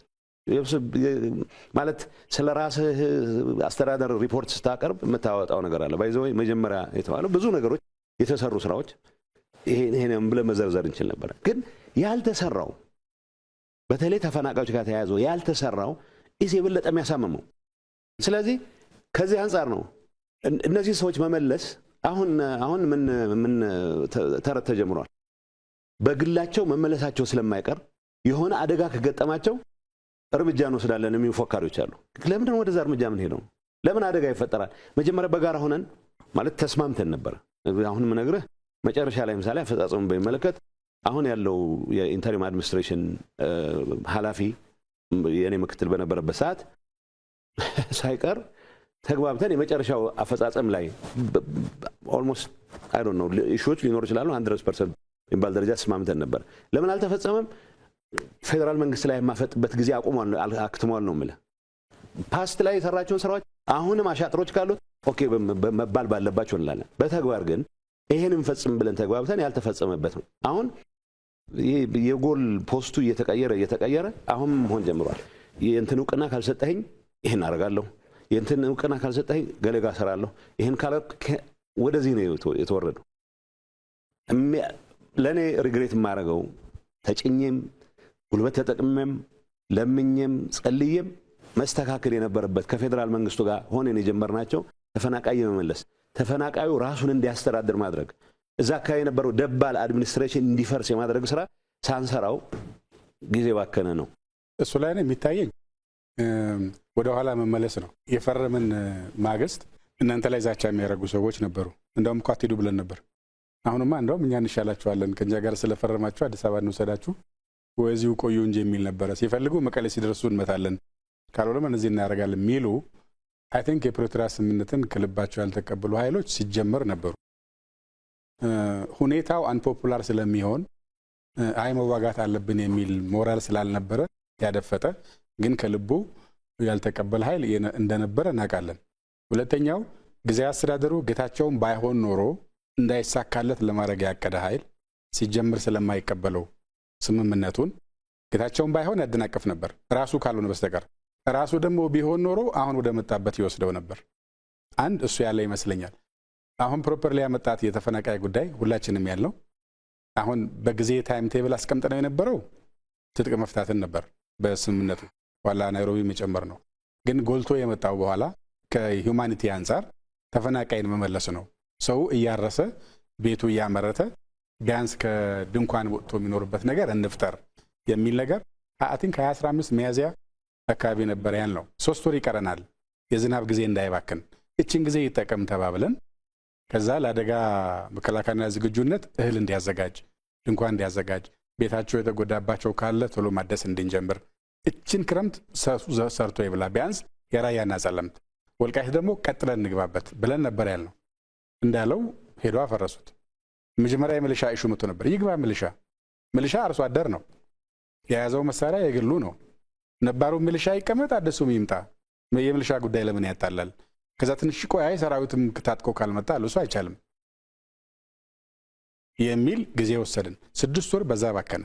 ትንሽ ቆይቶ ደግሞ ምን እንደገና ከ2016 ላይ ያመጣ ነው ታስታውስ እንደሆነ አንድ የተወሰነ ጊዜ እኛ ለና አብርሃም ጋራልታ ፕሮጀክት ለና የመጣን ጊዜ እስከመጣንበት ጊዜ የነበረው አይ መከላከያ በዚሁ ሪፈረንደም አካሄደዋለሁ ብሏል የሚል የውሸት ትርክ ተቀባብለው ኢንክሉዲንግ አሁን ታደሰም ያለበት ላይ ወስደውት ተቀመጡ። መከላከያ መቼ ነው ሪፈረንደም ላርጋ ያለው? ማን ስልጣን ሰጠው? መከላከያ ተልእኮቹ ሰው ሲመለስ ጸጥታ ማስከበር፣ አስተዳደር እስከሚዋቀር ድረስ ሰላሙን ማረጋገጥ፣ ከዛ ለጊዜ አስተዳደሩ ደግሞ ሲመለጥ የራሱን ሚሊሻ ማዋቀሩ ስለሚመጣ በዛ እንወጣለን ወደሚቀጥለው ስራ ይመለሳል ያለው እንጂ በሚል ሌላ ጊዜ ያባከኑት። ይሄ የሚታየኛው ነው ያለው። አሁን ጎል ፖስቱን የሚቀይረው ሰው ተፈናቃይ መመለስ የሚል ነገር በአጠቃላይ ከተመለሰ የጊዜ አስተዳደሩ እንትኑ አከራካሪ ቦታ መልክ ከያዘ ከዛ በምን ማኩረፍ ይችላል? ቢኮዝ እሱ አንደር ሂዝ ሊደርሺፕ ነው የሚሳካው። ይሄን ስለሚደረግ በእያንዳንዱ ስቴፕ እንቅፋት ተፈጥረና ባለመሳካቱ ትከሳለ። ለምሳሌ ሁለት ነገር ማንሳት ይችላል። አሁን በጣም መሬታችን ተያዘ ብሎ በጣም የሚከሰው ሰው ያዘ ወደሚለው ሰው ነው እየሄደ ያለው። የሚዘረፍ ወርቅም ከሂውማን ትራፊኪንግ የሚገኝ ገንዘብም ኤኒቲንግ የሚገኘው የሚሄድበት አቅጣጫ ይታወቃል። አብሮ እየዶለተ ብሎ ግን መሬታችን ተይዟል ደግሞ ብሎ ሚዲያ ሲያገኝ ይከሳል። ተፈናቃይ እንመልስ ሲባል ተፈናቃይ በወታደር እጄ ካልገባው ብሎ ሆን ብሎ ያደናቀፈው ሰው ተፈናቃዮቻችን እየተሰቃዩ ነው ይላል። ተፈናቃይ መመለስ ካለበት 2016 ላይ ነው። እንዳይሳካ ደግሞ ይታወቃል። ያስቀመጣቸው ሰዎች ጋር ጌታቸው ጋር ካለ ግምገማ አይሆንም እንጂ እኛም ስንገናኝ ሁሌ የምንለው መጨከን ላይ አልሰራ ያለውን ሰውዬ ኦኬ አትሰራም ዞር አድርገህ ፈቃደኛ የሆነ ሰው ተከተ መሄድ ብንችል ኖሮ ይከር ይሆናል። ጠቡ ግን ይለይለት ነበር ነው። አሁን ተፈናቃይን በተመለከተ የተስማማነው ስምምነት እነሱ ያላቸው ጥያቄ በጊዜ አስተዳደር ስር ሆኖ ሪፈረንደም አይካሄድም የሚል ነው። ኦኬ ተስማማን። ትግራይ ውስጥ ምርጫ ተካሄዶ ህጋዊ መንግስት ሲኖር ያኔ እልባት ያገኛል። ቢኮዝ ባለፉት 30 ዓመታት እንደዛ ስናረግ ነው ነው። አስተዳደር አለ፣ መንግስታት አሉ፣ ፌዴሬሽን ምክር ቤት ይመጣል፣ ህዝብ ይዋያል፣ ሪፈረንደም ያካሂዳል፣ ወደ ወሰነው ይሄዳል። ሲወስን ሁልጊዜም ሁሉም ኤሊት ይደሰታል ማለት አይደለም፣ ግን የህዝብ ውሳኔ ይከበራልና እነሱ እንደዛ አለው። ሁለተኛ የነበረችው ጥያቄ ኦኬ ተፈናቃይ ከተመለሰ በኋላ አስተዳደሩ ከተዋቀረ በኋላ በጀት እንዴት ይሄዳል፣ በማን በኩል ይሄዳል የሚል ነበር። እሱ ላይ የራሳችን ምልከታ ነበረን። ምን አለን? መጨረሻ በሚሆነው ጉዳይ ላይ ስንከራከር ዜጎች ወደ ቤታቸው እንዳይመለሱ ከምናረጋቸው መጀመሪያ ይምጡ፣ ሰርተው ይብሉ፣ የራሳቸው አስተዳደር ይኖራቸው፣ ቀጥሎ ዕጣ ፈንታቸውን በተመለከተ የሚወስኑት እነሱ ስለሚሆኑ እየበሉ ስለ ቀጣይ ዕጣ ፈንታቸውን ለመነጋገር ይችላሉ። ድንኳን ላይ ሆነው ግን በእነሱ ስም ለምንከራከራለን፣ ቤት እናምጣቸውና ወደፊት እንነጋገርበት ተባለ። ይሄን ያደናቀፈው ኃይል አሁን አንደኛ ባንዲራ አድርጎ ይወስደዋል። እሱ ላይ እንግዲህ ያው እንደተባለው አንዳንዱ ሲጻፍ ይዘረዘራል፣ አንዳንዱም በጊዜው ሲገመገም ወልል ይነገራል እንጂ ተፈናቃይ መመለስ አጀንዳቸው ያልሆኑ ተፈናቃዩን አሰቃይቶ በስቃዩ ላይ አጀንዳ መፍጠር የሚፈልግ ሰው ግን አሁን በግላጭ እየወጣ ስለሄደ ይታይ ይመስለኛል። አንዳንዱ ሰው ደግሞ ዳተኛ ነው። ለሱ እሺ ይላል፣ ከኛ ጋር ይስማማል። ከዛ ከወዳኛው ኃይል ሄድና ደግሞ እሱ ያለውን ሰምቶ ይተኛበታል። ስልክ ያጠፋል፣ መልስ አይመልስም፣ የት እንዳለ አታውቀውም። ከወራት በኋላ ስታገኘው እንደገና እንደ አዲስ ከዜሮ ትጀምራል። እሱ ነው አንዱ ያቆየብን እንጂ ተፈናቃይ እኮ የራያና ጸለምትን መልሰን የወልቃይት ማለቅ ነበረበት እስካሁን በ2015 በጀመርነው መንገድ ሄደን ቢሆን ኖሮ የሚል እምነት አለኝ። በፕሪቶሪያው ስምምነት የቀድሞ ህወሓት የፌዴራል መንግስቱ ተቋማትን አክብሮና እውቅና ሰጥቶ መንቀሳቀስ እንዳለበት በግልጽ የሚያመላክት ሁኔታ እንዳለ ይታያል። በእርግጥም ይህ ህገ መንግስታዊ አካሄድም ነው። ይህን የማነሳበት አንዱ ምክንያት ምንድነው? ከእውቅና ጋር ተያይዞ አሁን ውዝግብ የሚመስል ነገር ይታያልና የፕሪቶሪያው ሰላም ስምምነት ላይ እውቅናን በተመለከተ ያለው ሁኔታ ምንድን ነው? እዚህ ላይ ምን ይላሉ አምባሳደር? ስምምነቱ ያለው በህወሓት በኩል ህገ መንግስቱና የሀገሪቱን ህጎች ተከትሎ ለመስራት መስማማት ነው የነበረው። ከዚያ ሊሆን የሚችለው ቀጥሎ የነበረው ስቴፕ በሽብር ተከሶ ስለነበረ ተፈረጆ ታግዶ ስለነበረ የፌዴራል መንግስቱ ስራ በፍጥነት በሽብር ከተፈረጀበት በፓርላማ አስወስኖ ያነሳል የሚለው ነው ያለው። ዘን በሽብር ከተፈረጀበት ሲነሳ ቀጥሎ ያለው ወደ ህጋዊ ማዕቀፍ ይመለሳል። ህግ አክብሮ ይንቀሳቀሳል። ህግና ህገ መንግስትን አክብሮ ሲንቀሳቀስ ምርጫ ቦርድ አንዱ ይሆናል። ምርጫ ቦርድ ገዢውን ፓርቲ ብልጽግናንም ይሁን ሌሎች ተፎካካሪ ፓርቲዎችን ህወሓትን የሚያስተዳድርበት መንገድ ተመሳሳይ ይሆናል። ጉባኤ የምታረግበት ስርዓት አለ። ጉባኤ የምታረግበት ደንብ አለ። እሱ ደግሞ የተሰጠው ኃላፊነት አለ ሱፐርቫይዝ የሚያደርግበት። በዚህ መሰረት እኛንም አስደግሞ ያውቃል። ራሳቸው ተገኝተው ምርጫ ቦርድ ሰዎች በታዘቡበት መንገድ እኛ ይሄንበት መንገድ የወጣ ገባነት አለው በሚል ባመኑባቸው ጉዳዮች ምክንያት ብልጽግናም ጉባኤ እንዲያደርግ እንዲደግም የተገደደበት ሁኔታዎች አሉና ምርጫ ቦርድ በራሱ ህግ መሰረት ይሰራል። አስፈጻሚው ያደረገው ከህወሓት ጋራ ውይይት በማድረግ ከተፈረጀበት ከህገ ወጥነት ወደ ህግ እንዲመለስ የሚያደርገውን እርምጃ መውሰድ ነበረ። እሱን ለፓርላማ ቀርቦ ወስዷል። ከዛ ከህወሓት ደግሞ የሚጠበቅ የነበረው ወደ ህጋዊ እንቅስቃሴ እንዲመለስ አሁን ስለተደረገ ህጋዊነት ተላብሶ ቀጣይ በህግ ማሟላት ያለባቸው ጉዳዮችን ይሰራል የሚል ነው አንደርስታንዲንግ ያለው። ሪያሊቲውም እሱ ነው። ያንን ለማድረግ የተጀማመሩ አሉ። አሁን ችግሩ ምንድነው? መጥቶ ተነጋግሮ ተስማምቶ ፈርሞ ጥሩ ነው ብሎ አመስግኖ ሄዶ ልክ እንደ ተፈናቃዮቹ ነው። እዛ ሲሄድ ደግሞ ልክ አይደለም ሲባል ኦኬ ልክ አልነበርኩም እንዴ ብሎ ይቅርታ እንደመጠየቅ ወይም አልገባኝም ነበር በዚህ መንገድ ስለዚህ ሞክረው እንደማለት ልክ እንደተካደ ሰውና ጉዳዩን እንደማያውቀው ሰው እንዳድስ ሆኖ የመከራከር ነገር ነው አንዱ ፈተና የሚያበዛው እዛ አካባቢ። እንግዲህ አዛዡ ብዙ ነው የሚመስለኝ። ከስር ቁጭ ብሎ በምንም ላይ ማይሳተፍ ምንም ተጠያቂነት የሌለበት ምንም ፎርማል አሳይመንት የሌለው በፎርማል የምታደርገውን ኤንጌጅመንት ግን እየፈረጀ መሄድ እሱን እያጠቃ መሄድ ሁሉ ነገር እሱ ባለው መሰረት ካልሆነ ሻዶ ነው ከጀርባ ነው ያለው። ሶ አይ ቲንክ ደብረጽዮንም መጥቶ እዚህ ተስማምቶ ጨርሶ ምን አድርጎ ኤዲት የሚደረግለትን ኤዲት ተደርጎለት ከሄደ በኋላ ነው ከትንሽ ጊዜ በኋላ አይ እንደዛ አልነበረም ያለው ስለዚህ አይቻልም ወደሚል ነገር መጣ። አላውቅም ዲቴሉን እሱን ጌታቸው የበለጠ ያውቀዋል። ግን እኛ ጋር የነበረው ከፕሪቶሪያ ስምምነት አንጻር ስለ እውቅና የሚባል ነገር የለም። ያለው ወደ ህግ ስለመመለስ ነው። ወደ ህግ ለመመለስ ደግሞ ከሽብር ማንሳት ነው። እሱን ደግሞ ሄደን አንስተናል ከእንትኑና ከዛ በኋላ ህግ አክብሮ መንቀሳቀስ ነው የሚጠበቀው። ምንድነው መሰለህ የህወሓት እውቅና ማለት ዲሊስት ይደረግ ህወሓት በሽብር ሊስት የነበረው ሊስት ዲሊስት ይደረግ ተባለ። በዚህ ጉዳይ ተስማምቶ ሄደ። ዲሊስት ሲደረግ የኔ እምነት አውቶማቲካሊ መንግስትም ስለማይቋቁም ወደ ስርዓቱ ይገባል ነው ወደ ምርጫ ቦርድ ስርዓት። ክላሪፋይ ለማድረግ እሄዳለሁ ያለ ሊቀመንበር አለ። ክላሪፋይ ተደርጎልኛል ስለዚህ ችግር የለውም ወረቀት ጻፍ ተብያለሁ ልጻፍ አለ። ምንድነው ጻፍ የተባለው ብዬ ጠየቅኩኝ። ይሄ ነው አይመስለኝም ይሄ ጻፍ የተባለው ነገር አንተ ከምትለው ነገር ጋር አይገር እነሱ ኦነስት ሆነ የነገሩህን ኢንፋክት የተወያዩት እየካዳችሁ ስላስቸገራችሁን ተብለው ብዙ ምስክር ባለበት ነው ምርጫ ቦርድ ባለበት እኔ አልፈረምኩም። አዝማር ፋክት እንደ አባል መፈረም ነበረብኝ። በሆነ ወረቀት ብቻ ፊርማ ተፈርሟል ተልኳል ተባለ። ስለዚህ ወደህ ከተመዘገብክ በኋላ ፈለክም አልፈለክም በዛ ህግ ነው የምትገዛው። በዛ መሰረት ጉባኤ እናደርጋለን ሲባል በ15 ቀን ምዝገባ ይሰጣቸዋል ተብሏል። 15 ቀን ተጠበቀ፣ ተሰጣቸው፣ ወረቀት ይዘው መጡ። በዛ ህግ መሰረት ነው የምትገዛው። ይሄ ለዚህ ግሩፕ እንዳለው ግን አንዱ አምኖ ይሄድና ሌላ አለ ተጠያቂነት የሚፈራ ኃይል አለ።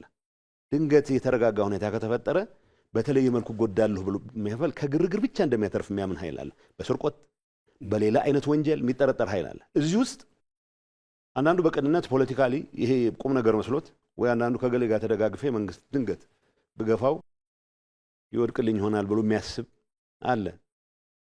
እኔ ቢወድቅም እዚህ አካባቢ ደርሽ ማለት የለብንም ባይ ነኝ። እኔ ምን እንሰራለን? ብዙ የሚገነባ ጉዳይ አለን።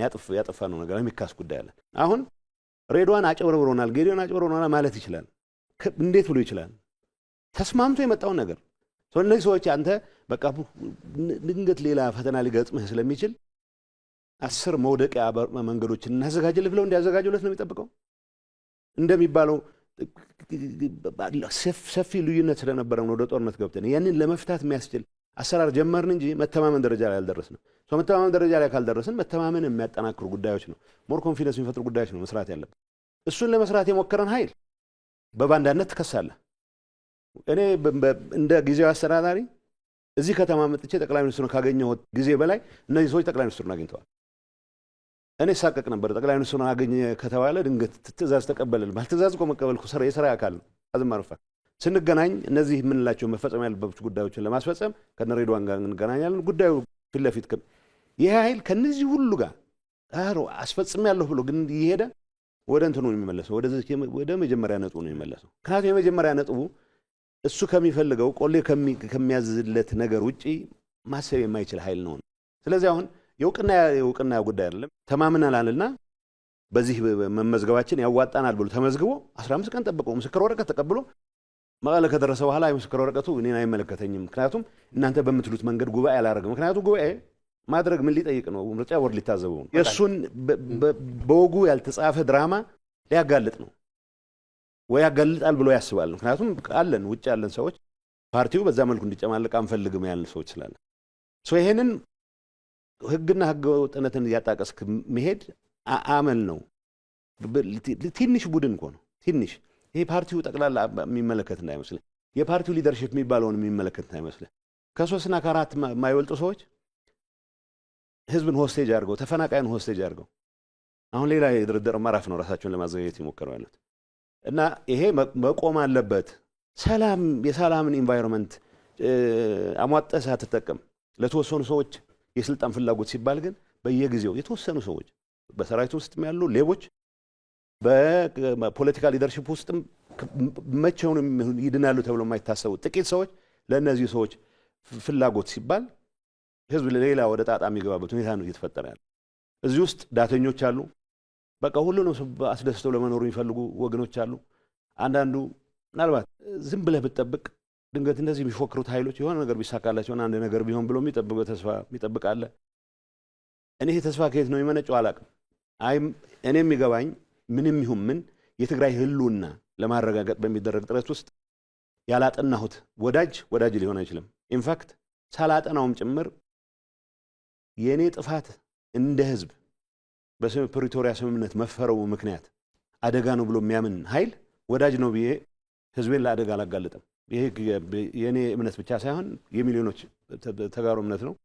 ከዚህ አንጻር ግን ይህችን አደጋ ለመፍጠር እየተንቀሳቀሰ ያለ ጠባብ ኃይል ግን ስርዓት መያዝ መቻል አለበት። በትግራይ ፖለቲካ ውስጥ አንዳንድ ኃይሎች ይሄ ኢትዮጵያና ትግራይ የሚል የታቀደ የሚመስል የማደናገር ቃላት የመጠቀም አሁን ደግሞ በጊዜያዊ አስተዳደሩ ፕሬዚዳንት ቢሮ ጭምር ያው በሚዲያ ስናይ የኢትዮጵያ ሰንደቅ ዓላማንም እያየ ነው አይደለምና ይሄን እንዴት ያዩታል? የትግራይ ስነ ልቦናን ሲወክላሉ ስሜቶች የሚፈጥሯቸው ነገሮች አሉ። እዚህ ላይ ምንም ትግራይ ውስጥ የተፈጸመ በደል እገሌ ያደረገው ዝርዝር ማውራት እንችላለን። በቅርቡ ዝንገት ሚዲያ ሳነሳ ነበር።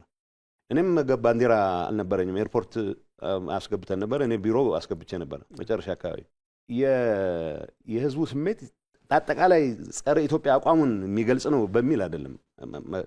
ተፈጥሮ የነበረው ኢንቫይሮንመንት የፈጠራቸው ስሜቶች አሉ።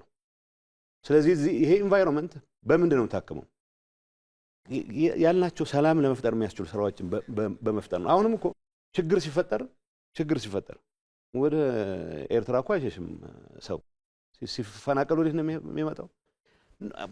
አዲስ አበባ ነው የሚመጣው። አዲስ አበባ ነው ስራ የሚሰራው። ሐዋሳ ነው ስራ የሚሰራው። ይሄ ፋክቱን አይቀይርም። የትግራይን ኢትዮጵያ አካል መሆን አይቀይርም። የኢትዮጵያን ቀጣይነት ዝም ብለህ በመፈክር ብቻ ታረጋግጥም። እንደ ስራዎች መሰራት የጀመሩት የጋራ ትርክት ይኑረን ወዘተ የሚባለው ለምንድን ነው? እስካሁን ያልሰራናቸው ስራዎች ማለት ከተረት በዘለለ ኢትዮጵያዊነትን የሆነ መሰረት ላይ ማስቀመጥ መቻል አለበት። እንደሚለማ የነገ ተስፋ የእሱም ጭምር እንደሆነች ማሳየት መቻል አለበት። ይሄ አጠቃላይ የጋራ ፕሮጀክት ማስፈጸም ህገ መንግስቱ በሚፈልገው ደረጃ ተፈጽሞም ቢሆን ኖሮ የሚጎሉም በርካታ ነገሮች ነበሩ። ጊዜያዊ አስተዳደሩ ለምን እንደዛ አለ? የኔን ጭምር ካልከት ዳተኝነት ነው፣ ፍርሃት ነው፣ በሁሉም ተቀባይነት አግኝተህ ለመቀጠል የሚደረግ ፍላጎት ነው። እኔም ደፋር ሆኜ መታየት ፈልጋለሁ። ድፍረት እኮ አይደለም የሚያስፈልገው፣ በቂማ ተደፋፍረናል። አሁን እንዴት ከማዕከላዊ መንግስት ጋር ተቀራርበህ ትሰራለህ? እንዴት ከጎረቤቶች ጋር ተቀራርበህ የትግራይን ጥቅም ታስከብራለህ የሚለውን ላይ መትጋት ያለበት። እንዴት ተፈናቃዮችን መልሳለሁ ብለህ ሁሉም የምትችለውን አቅም ተጠቅመህ ነው መንቀሳቀስ ያለበት። አኩራፊነት የሆነ ሰዓት ጠብቀህ ድንገት የተዳከመ ኃይል ሊኖር ይችላል የሆነ ነገር አደርጋለሁ የሚል ጦርነቱ መግባት የለብንም ነው እያልኩ ያለሁት። ለእኔ አሁን በጣም በጠበበ መልኩ ነው ኢትዮጵያዊነትን መጥላት ወይ ማለት በሚል ነገር ብቻ ነው። የትግራይ በአብያተ ክርስቲያናት ብዙ ጊዜ ያው እኛም በረሃ ሆነን ኢትዮጵያ ትውደም በምንልበት ሰዓት የሆነ የምትጠለልበት ቤተክርስቲያን አካባቢ ሀገሪቱን ኢትዮጵያ የሚል ትሰማለህ። እነዚህ ነገሮች ይሄ የተፈጠረውን ስሜት እንዴት እናክመው ወደሚል በማዞር ብቻ ነው ልንፈታው የምንችለው። አሁን ደግሞ ምን ማየት ጀመረ ብዙ ሰው እነዚህ ሰዎች ለተወሰነ ጥቅም ቡድን ጥቅም ሲባል ሌላ ጣጣ ውስጥ ሊከቱን ነው። ኢንፋክት ያለፈውን ትግሉን ጭምር መጠየቅ የሚጀምርበት መጠየቅ የለበትም እላለሁ። በቃ ለዛ በተፈጠረልን ነገር ያደረገው አምኖበት ያደረገው እስከሆነ ድረስ ይሄንን መጠየቅ መጀመሩ የሚያሳየህ ለሪፍሌክሽን ቦታ ሩም አለ ነው። ዝም ብለህ እንትን ካልክ ከፈረጅከው እንደዚህ ያለ ሁሉ ኢትዮጵያዊነትን ክዷል ካልክ እንደዛ የሚባል ነገር የለም። በቂ መሬት ላይ የተፈጠረው ሁኔታ ፕሮፓጋንዳችን ምን ነበረ? በምን ዙሪያ ተመስርቶ እኔ እስከወጣ ድረስ ባንዲራ መጨረሻ አካባቢ ነው ያስገባሁት። ሲመጡ ራሳቸው እንትን ይሉ ነበር። ባንዲራ የመጥላት ያለ መጥላት ጉዳይ አድርገን ግን ጊዜያዊ መንግስቱ የፌዴሬሽኑ አካል ነው። ትግራይ የፌዴሬሽኑ አካል ነች። እኔ በግጭቱ ጊዜም እናነሳ ነበር። የተገናኘን ጊዜም አወራለሁ። ባንዲራ ግድግዳቸው ላይ የሰቀሉ ኢትዮጵያ ጸባችን ከመንግስት ጋር ነው እንጂ ከኢትዮጵያ ጋር አይደለም የሚሉ ነበሩ። ሌላው ሰው ደግሞ ከመንግስት ጋር የሚጋባውን እልህ ራሱም ጭምር ሚናው ኖሮት ያስቀመጣቸው እሴቶችንም ድናይ ወደ ማድረግ የሚሄድ ሰው አለ። ኦርዲነሪው ሰው ደግሞ ያው በኢሞሽንስ ይኖሩታል፣ ግን አስተንትኖ ምን አድርጎ አቋም ወስዶበት አይደለም የሚለው ሰው የመነጠል ስሜትን የሚያቀነቅኑ በፓርቲም ኩርፊያውን በመነጠል ለማዋረድ የሚሞክር ሰው አለ። መሬት ላይ ባለው የትግራይ ህዝብ ላይ ምን አይ ቲንክ 1% 2% ኦዲየንስ ያለው አይመስለኝም። ግን ያው ኢሹዎች ልዩነት ሲኖረን ልዩነትን እንዴት ነው ከቦተም ላይ ነው ሳንወርድ ማስተናገድ የምንችለው? እየፈለገ ብንከሳከስ የፈለገ ብንሄድ ስቲል ያንኑ ባንዲራ ይዘ በዛው ባንዲራ ስር መጣላት አይቻልም ወይ የሚል ነገር ቅድም እንደተባለው የጋራ ትርክት ከመፍጠር ጋር ይያያዛል። እስካሁን የራስን ቲም ይዘህ ባዋጣህ ልክ አዋጣህ ወስደህ የመሄድ ነገር ነው ያለው። ምንም ብቀየም ምንም ቢከፋኝ ምንም ችግር ቢፈጥርብኝ አንደኛ ችግር ካለብኝ በወቅቱ ከሚያስተዳድር አካል ጋር ነው፣ ከራሷ ከኢትዮጵያ ጋር አይደለም። እሱ መንግስት ይቀየራል፣ ግን ያንን የጋራም የሆነውን ቫልዩ ሴቶች የመፍጠር ጉዳይ ላይ በደንብ አልተሰራበትም። ዞሮ ዞሮ አብዛኛው ጋር የሰፈራችንን ልዩነት ይዘን መጥተን ያለኝን ልዩነት አዋጥቼ ነው ትርፍ መወስደው። የፈጠርነው እንደሱ ነው። የድሮ መዋጥ ስለነበረ መዋጡን ስናፈርስ አሁን ደግሞ ድርሻህን ይዘህ ቅርጫ ድርሻህ ላይ 1 ግራም ምናምን ቀነሰች አልቀነሰችም በሚል ሂሳብ ነው ያኖር ነው። የባለፈው ደግሞ እንደዛ ሆኗል። አሁን እሱ እንደ አዲስ መገንባት አለብን ማለት ነው። የጋራ ትርክት ተጣላ ተደባደብ ስቲል ማትወርድበት ደረጃ ይኖርሃል። ወለል እሱ ከዚህ ወለል በታች አልወርድም ይባል። እሱ ወለል ደግሞ የጋራ ኢትዮጵያዊነት ነው። ሁሉም ሰው የግድ ብሎ ደስ ሊለው አይችልም። ለሁሉም ሁሉ ጊዜ የሚመጣ አስተዳደር ሊያምርህ አይችልም። ሁሉ ጊዜ እኩል በፈለከው ልክ ልታገኝ አትችልም። ግን የምታበረክተውም አለ የሚገባህም አለ። በዛ መካከል ላይ ሚዛን መጠበቅ ያው ረጅም ጊዜ ያቲንግ ስራ ይመስለኛል። ከፕሪቶሪያው ስምምነት ወጣ ስንል የቀድሞ ህወሓት ላለፉት 50 ዓመታት ምንም አይነት ማሻሻያ ሳያደርግ ባለበት መሄዱ ለአሁኑ ትውልድ ምን አይነት ትምህርት ይሰጣል? ይሄ ባለበት የመቆም የመቸንከር ሐሳቤ ከምን የመነጨ ነው ይላሉ? መጪው ትውልድ የራሱን ፓዝ ቻርት ማድረግ አለበት። ሾችን እየሰዋህ በሚደረግ ነገር ብቻ እኔ ያልኩት ካልሆነ ሌላው አስተሳሰብ ቶታሊታሪያን ቤተክርስቲያን መቋጠር የሚፈልግ አስተሳሰብ፣ እድር መቋጠር የሚፈልግ አስተሳሰብ ህወሓት ስላደረገው ሌላ ፓርቲም ቢያደርገው ስህተት ነው፣ አይሆንም፣ ተቀባይነት የለውም። ለእኔ ወጣቱ ይህን ሳይክል ብሬክ ማድረግ አለበት። የህወሓት ቀሳውስት ነን የሚሉ ሰዎች አሉ። ቅስናውም የላቸው ቅንነቱም የላቸው፣ ግን እኛ ያልነው ካልሆነ በስተቀር ብለው አንድም የሚያቀርቡት ሀሳብ የለም። ባይዘው ተፈናቃዮችን ለመመለስ ያመጣው ነገር ስህተት ነው ከሚሉት በቀር ተፈናቃዮችን ለመመለስ የሚያስችል የሚባል ፕላን የላቸውም። ፕላን የላቸውም ብቻ ሳይሆን እንዲመለሱም አይፈልጉም። ከነዚህ ሰዎች ጋር ህወሓት ሆኖ መኖር ራሱ በጣም አስቀያሚ ነው። ወጣቱ ኦልሬዲ ጀምሮታል እኮ። ይሄ ዝም ብሎ አጋጣሚ አይደለም፣ ጌታቸው ስለመራው ስላልመራው በሚል አይደለም። ሌላ አስፒሬሽን ያለውም ይሄ መንገድ 50 ዓመት ሙሉ አጥፍተውናል የሚል መጽሐፍ መመራመር የሚችሉ መሪዎች እስከመሩት ድረስ ይነሱም ከነ ብዙ ጉለቶቹ ደህና ነበር። አሁን መሳደብ ብቻ የትግል ስትራቴጂ አድርገው የያዙ ከተቻለ ደግሞ የተወሰነ ነፍጥ ተነስቶ አንድ ነገር ካላደረግን ብቻ የያዙ ሰዎች ይዞ በቀረበት ሁኔታ የወጣቱን አስፒሬሽን ሊያሟላ አይችልም። የሆነው መሆን ያለበት ወጣቱ የራሱ ባለቤት መሆን መቻል አለበት። አምባሳደር እንደዚህ በተለይ በፓርቲዎቻችን ውስጥ የውስጥ ለውጥ እንዲህ የመታገል የውስጥ ለውጥን ያለመቀበል አይነት እንቅስቃሴ ያለ፣ በራስ ያለመለወጥ አይነት እንቅስቃሴ ያለና ይሄ እንደ ሀገር ምን አይነት ችግር ፈጥሮብናል? ምንድነው የሚሆነው? አንደኛ ሰው ራሱ ያድጋል። እኔ የዛሬ 10 ዓመት የዛሬ 20 ዓመት የዛሬ 5 ዓመት የዛሬ ዓመት የነበርኩት ልሆን አልችልም። ከሆንኩ ተቸንክሬ ያለው ማለት ነው። እና እንስሳት እንኳን ራሳቸውን ያድሳሉ እኮ አትሊስት ቆዳቸውን ይቀይራሉ። የሆነ ቦታ ትላንት የሆነ ቦታ ያደረሰ እውቀትህ፣ አቅምህ፣ ችሎታ፣ እይታ የሚቀጥለው መሰላል ያወጣ። የሚቀጥለው መሰላል መውጣት የምችለው ከሚቀጥለው መሰላል ጋር ሊያዛምድ የሚችል አዳዲስ ሀሳብ ለመላመድ ስትሞክር ነው። እንደሱ ደግሞ ከሆነ ከያዝከው የተወሰነ የምትሸርፈው የምትከረክመው መኖር መቻል አለበት ከራስህ ጋር ነው ይሄ። ሁለተኛው ግን እንግዲህ የተወሰነ ዓመት ጋር ስትደርስ አዲስ ትውልድ ይመጣል። የዛሬ 25 ዓመት የነበረ ህፃን የነበረ ሰው የተወለደ ሰው አሁን 25 ዓመት ሲሞላ የፓርቲ መሪ መሆን ይችላል። እኔ የፓርቲ ሊቀመንበር የነበርኩት በ26 ዓመቴ ነው። ከኢህአዴግ ውጭ አትሊስት ተቋሚ በነበርኩ ጊዜ ያኔ ጌታቸውም ኢህአዴግ ስላልነበረ ችግር የለም ሁለታችን ውጭ ነበር እና በ26 ዓመት እኔ የፓርቲ መርቻለሁ። እና ያኔ የነበረኝ በጣም አሪፍ መስሎኝ ያወራኋቸው ነገሮች አሁን ልክ ያልሆኑ ያሉ አሁን ማቹር አድርጌያለሁ። ከዛ ደግሞ ያኔ ስኖር የነበረ ተወላጅ ደግሞ አሁን ሲደርስ ለሱም የሆን ነገር መማር ከሱ ጋር አጀስት ማድረግ ካልቻልኩ ሬሌቫንት አይደለሁም፣ ኦብሶሌት ነኝ። ፓርቲም እንደሱ ነው የሚሆነው። ፈንዳሜንታል ሲኖራሉ እሳቤ ፈንዳሜንታል እሳቤዎች መዝለቅ ያለባቸው መሰረታዊ እምነቶች ከህዝብ ጥቅም አንጻር ከሀገር ፋይዳ አንጻር መሰረታዊ ምሰሶ የሚባል ይኖርሃል። እሱ ከሌለህ የምትላጋ ነው የምትሆነው፣ እምነትም የለህም ማለት ነው። እሱን ከያዝከ በኋላ ግን በእያንዳንዱ በምትደርስበት ደረጃ ላይ አጀስት የምታደርገዋለህ አዲሱን ትውልድ ለማቀፍ የሚያስችል እሱም መሪ ሊሆን አይደል? መሪ የሚሆነው አንተ ትንሽ ቀረብ ካልክለት ነው።